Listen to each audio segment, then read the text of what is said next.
이런 빅데이터로 미래를 어느 정도 좀 예측하는 게 가능하지 않을까. 상승할 주식도 할 수 있다. 그게 어떤 인간이 활동하는 어떤 패턴이라도 유의미한 패턴이 있다면 뭐 예측을 할 수 있지 않을까 싶고요. 이렇게 AI 프로필 사진을 해주더라고요. 물론 저는 해보지 않았습니다. 별로더라고요. 이게 모델이 좋아야 되기 때문에. 원래 잘생겼다고 생각하는 거 아니에요? 반갑습니다. 곽평론가 이덕실입니다. 한 분씩 소개 부탁드리겠습니다. 반갑습니다. 네이버 클라우드에서 AI 선행 연구와 글로벌 AI 생태계 전략을 맡고 있는 하정우라고 합니다. 영화배우가 아니어서 죄송합니다. 저는 성균관대학교 글로벌 바이오메디컬 공학과에 있고요. 기초과학연구원 뇌과학이미징연구단의 부연구단장으로 있는 우충환이라고 합니다. 오충환 교수님과 같은 과 성균관대학교 글로벌 바이오메디컬 엔지니어링에 있는 홍석준이라고 합니다. 네, 안녕하세요. 디지털 플랫폼 정부위원회 위원장 고진입니다. 요즘 다양한 스타일의 사진을 이렇게 만들어주기도 하고 이렇게 AI 프로필 사진을 해주더라고요. 저도 가끔 몸짱 사진이 나오기도 하고 하는데 혹시 그런 걸 해본 적 있으실까요? 일단 저희 자회사 중에 스노우가 있지 않습니까? 네. 거기서 만들었죠. 그러니까 스노우 대표님이 굉장히 해피해하세요. 대박이 터졌다라고. 물론 저는 해보지 않았습니다. 별로더라고요. 이게 모델이 좋아야 되기 때문에. 원래 잘생겼다고 생각하는 거 아니에요?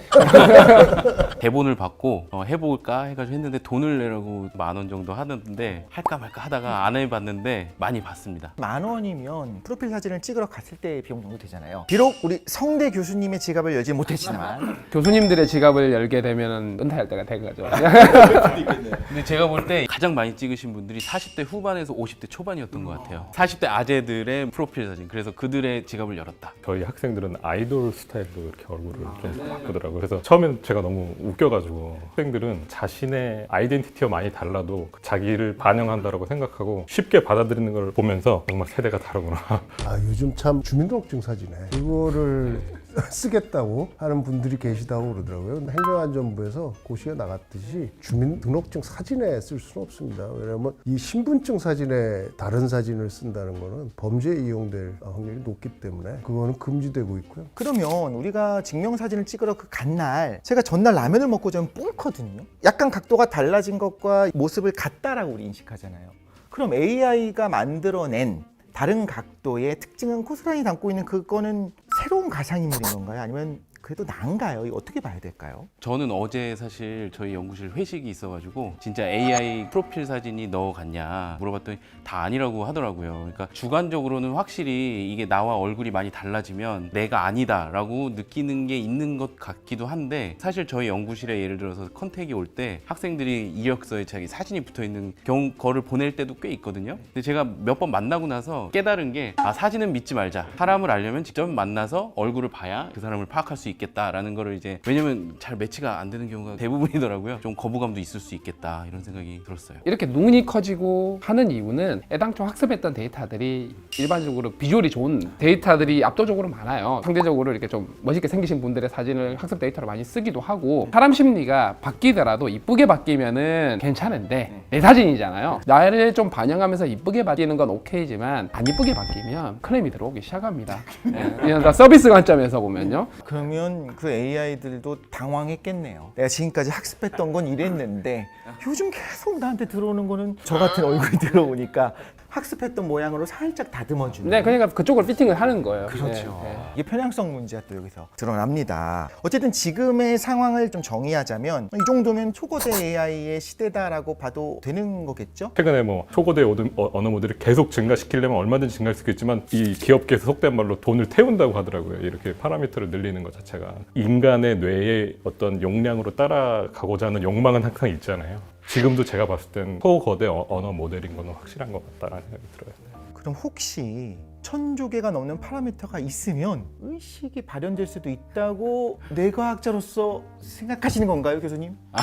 그런 어려운 질문 저에게. 갑자기 네. 영혼의 단짝. 네. 그거는 모르는 일이라고 생각하고요. 늘 기술은 안 된다 그러면요 나중에 문매를 맞을 수 있기 때문에 기술의 발전은 함부로 안 된다 그러면 안 되고요. 저는 그런 질문 사실 많이 받거든요. 저희 뇌는 물로 차 있고 웻 하드웨어라고 하잖아요. 그래서 다른 특징들이 있거든요. 케미칼이 중요하고 지역마다 뉴런들이 서로 상호작용을 엄청 하고 있거든요. 그런 것들을 다 구현하면 가능할 수도 있지 않을까 뭐 이런 상상을 해보는데 그건 모르는 일이죠. 근데 하여튼 지금 초고대 AI가 초거대기는 맞지만 뇌과학자 입장에서는 아직 뇌는 지금 초고대 AI의 한 1000배 정도 파라미터를 가지고 있는 거고, 동시에 이제 뉴런과 뉴런 사이의 인터랙션이 그렇게 단순하게 전기 신호만으로 되는 게 아니고 상호작용을 엄청 복잡하게 하고 있기 때문에 훨씬 더 많은 복잡한 존재라고 볼 수가 있죠. 사실 디지털 플랫폼 정부에서는 가장 중요한 거는 정부 안에 서로 공유할 수 있는 데이터를 공유해서 활용하자는, 그렇게 된다면 특정 기관에서 서류를 떼서 또 특정 기관에 제출하는 그런 일은 없어야 되는 겁니다. 그러니까 국민들은 아무것도 안 해도 되는 거죠. 더욱 편리하게 만들어 드리는 게 이제 디지털 플랫폼 정부일 수 있고요.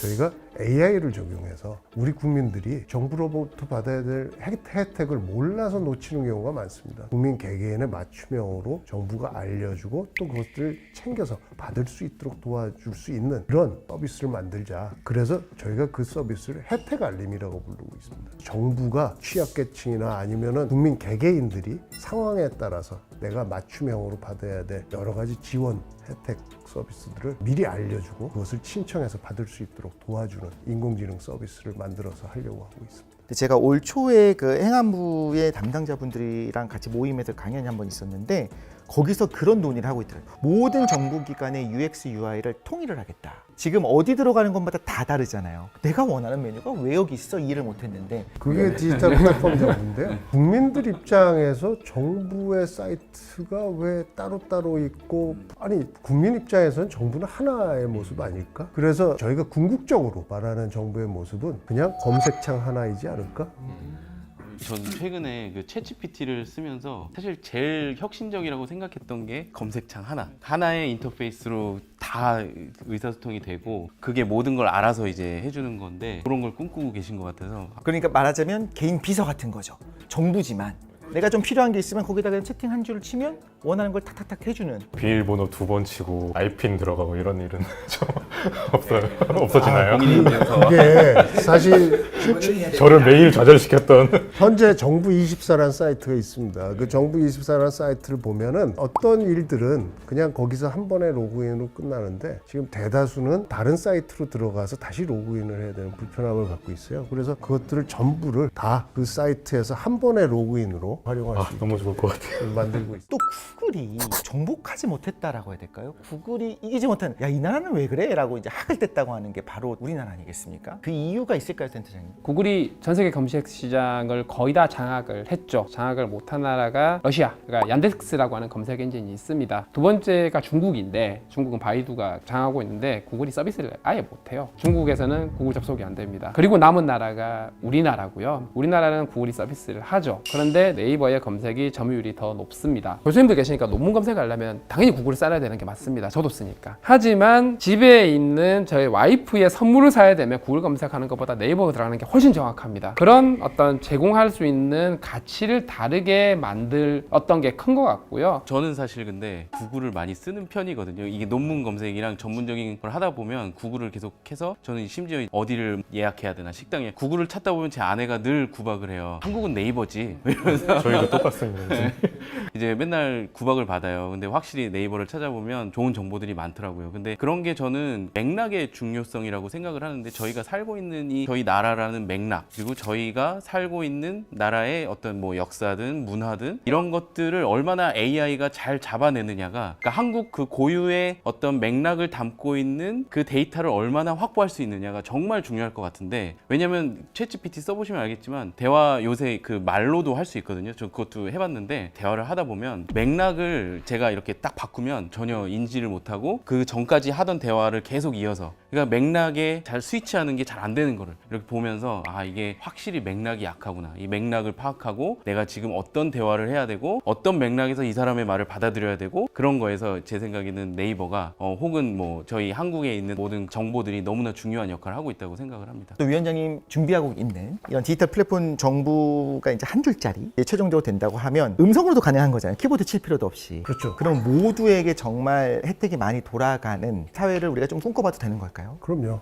또 안전 분야에 많이 적용을 할 수 있습니다. 지난해 이태원 사고 같은 것을 미리 미연에 방지하기 위해서 교통카드를 분석하면은 어느 지역에 많은 인구가 유입됐다는 걸 알 수 있거든요. 이런 빅데이터 분석을 통해서 AI가 미리 그런 사고를 미연에 방지해 줄 수 있는 안전에 대한 문제도 저희가 지금 짚어나가고 있고요. 지금 이제 우리나라의 맥락을 반영한 수많은 데이터가 이미 쌓여 있습니다. 이런 빅데이터로 미래를 어느 정도 좀 예측하는 게 가능하지 않을까. 로또번호는 아마 안 될 것 같긴 한데 상승할 주식도 할 수 있다. 그게 규칙성이 있고 패턴이 있다면 물론 어느 정도는 할 수 있겠죠. 로또 번호 지나가면서 말씀하셨는데 그런 거는 패턴이 없을 것 같거든요. 그런 경우는 어렵겠지만 어떤 인간이 활동하는 어떤 패턴이라도 유의미한 패턴이 있다면 이제 뭔가가 일어날 수 있겠다라고 예측을 할 수 있지 않을까 싶고요. 제 생각에 챗GPT, 오픈 AI가 만든 그런 것들은 정말 AI가 위험할 수도 있고 인간을 위한 AI를 만들 수 있는가의 가장 중요한 해법은 제 생각에는 각 위치에 있는 그 맥락을 얼마나 잘 잡아내느냐가 중요할 것 같아요. 예를 들어서 한국의 노인과 미국의 노인은 완전히 다른 상황이거든요. 각자의 맥락들을 얼마나 잘 잡아내냐, 결국엔 강론에 얼마나 강하냐가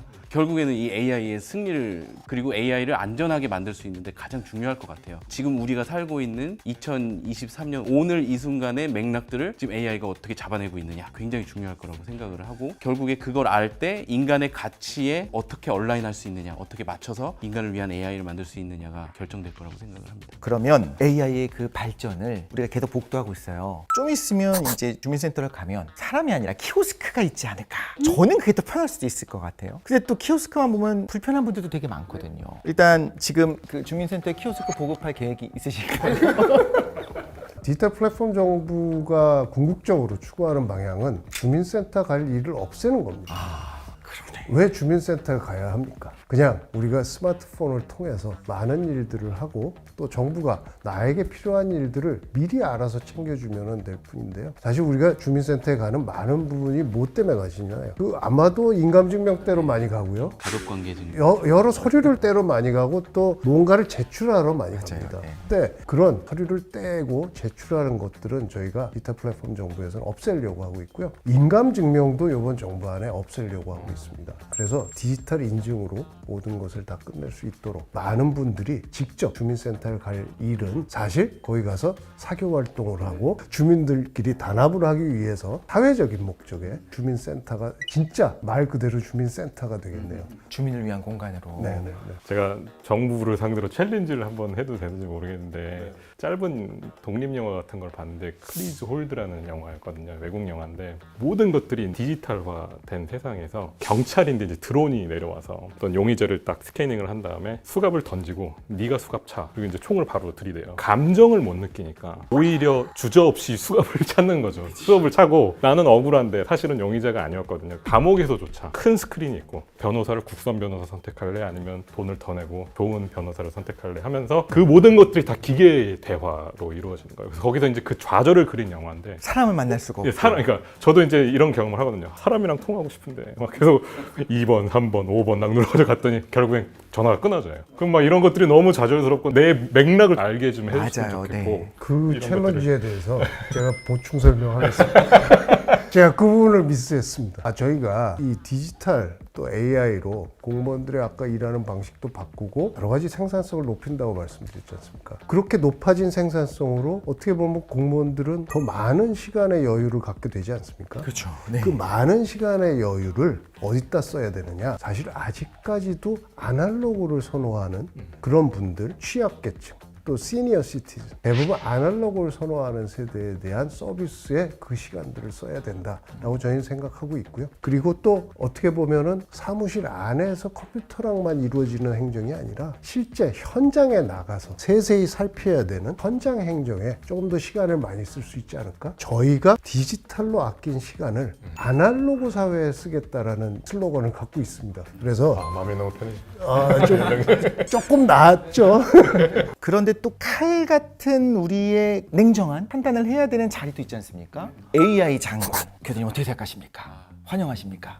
AI 장관. 처음 들었을 때 참 이런 게 어떻게 있을 수 있을까 뭐 이런 생각이 들었는데 지금 제가 이렇게 말씀을 들어보니까 AI를 디지털 정부에 가져오겠다고 하는 목표가 자동화라기보다는 이면에 있는 사람들에게 더 편의를 주기 위해서 사람들을 위한 거잖아요. 그러니까 결국에는 어떤 게 더 사람을 위한 건지 저는 이제 뇌과학자고 또 심리학자고 사람에 대해서 정말 저희가 많이 알아야 사람을 위한 게 뭔지를 알 수가 있잖아요. 사람에 대해서 더 알아야 되고 장관이라고 하면 이제 정치나 아니면 정책이나 이런 의사 결정에 대해서 우리가 더 알아야 되는데 AI가 그런 것들을 다 할 수 있을까? 근데 이제 사실 어제 제가 연구실 회식이 있었다고 말씀드렸잖아요. 거기서 또 AI 장관에 대해서 한번 물어봤습니다. 학생들한테. 다 어떤 얘기를 하냐면 장관이나 뭐 이런 게 다 신뢰의 문제고 관계의 문제고 정치의 문제라서 결정 자체가 중요하기보다는 그 결정이 나오는 과정이 중요하고 관계가 중요한 건데 그거 가지고 되겠냐. 그래서 다들 반대를 하더라고요. AI 장관이 나오면 신뢰가 안 갈 것 같다. 이런 얘기가 이제 대부분이었고요. 그래서 저도 고개가 끄덕여지더라고요. 결국에 정치나 정부가 하는 일들을 생각해 보면 정말 단순한 사실관계만으로 해석할 수 없는 게 너무 많잖아요. 그래서 이 AI 장관은 불가능하지 않을까. 그러므로 사람의 문화적인 맥락을 파악하고 있는 뇌과학자가 장관을 해야 된다. 그러니까 오늘 결론인 건가요? 입각을 축하드립니다. 아까 농담 삼아 제가 한마디 드리겠는데 AI 장관 절대 될 수가 없는 게요. 국회에서 허용 안 합니다. 왜냐하면 청문회도 못하고 소리를 질렀을 때 반응도 못하고 반응 시뮬레이션을 하는 반응하는 AI를 만들면 됩니다. 아이고 죄송합니다. 그렇죠. 아이고 제가 잘못했습니다. 호소력 있는 목소리로 음성 합성으로. 그러면 저는 공감이 갔는데 판사는 어떨까요? 왜냐하면 우리가 판사에게 원하는 거는 당연히 따뜻한 사람의 심장을 가졌으면 좋겠다 생각은 하지만 한편은 또 법과 원칙과 양심이 있잖아요. 어떻게 보면 가장 냉정해야 되는 대상이기도 하잖아요. AI 판사는 이미 미국에서는 어느 정도 일부 도입했다고 들었고 도움을 받기도 한다고. 이제 학생들이 그런 얘기는 했어요. 책임 소재에 대한 얘기. 누군가 결정을 했을 때 의사 결정을 할 때 누가 책임을 질 거냐의 문제가 네이버가 굉장히 하겠죠. 중요한- 클로바 X니까. 그죠?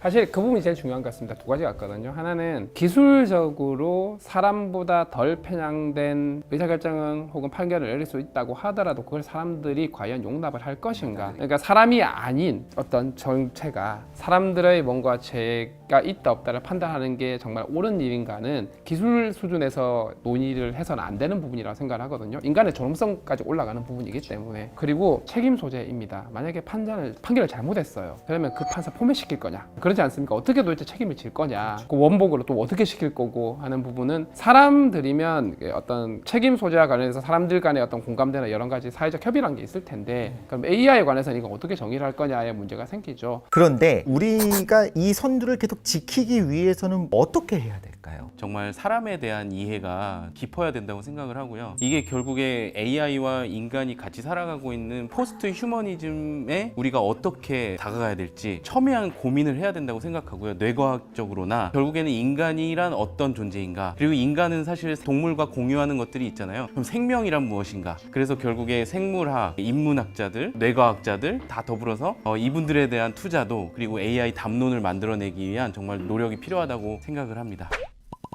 뇌과학 하시는 교수님 두 분 만나서 과학자분들이 바라보는 AI의 관점 많이 배울 수 있었던 것 같고요. 정말 감정을 가지고 있고 가치를 가지고 있고 한국 이 땅에 살아가고 있는 국민 한 사람 한 사람을 위해서 노력해 주시기를 정말 진심으로 부탁드립니다. 저는 오히려 이렇게 우리나라 정부가 빠르게 뛰고 있다는 것에 대해서 오늘 너무 즐겁게 받아들이고 우리나라 미래가 진짜 밝지 않나. 진짜 오늘 구성을 보고 굉장히 걱정스러웠는데요. MC분이 워낙 탁월하게 진행을 해주시고 두 교수님께서 잘 받쳐주셔서 이런 기회가 있으면 더 자주 나왔으면 좋겠습니다. 파트 2 가시는 건가요? 파트 2 한번 할까요? 너무너무 좋습니다. 오늘은 여기서 마무리하겠습니다. 여러분 감사합니다.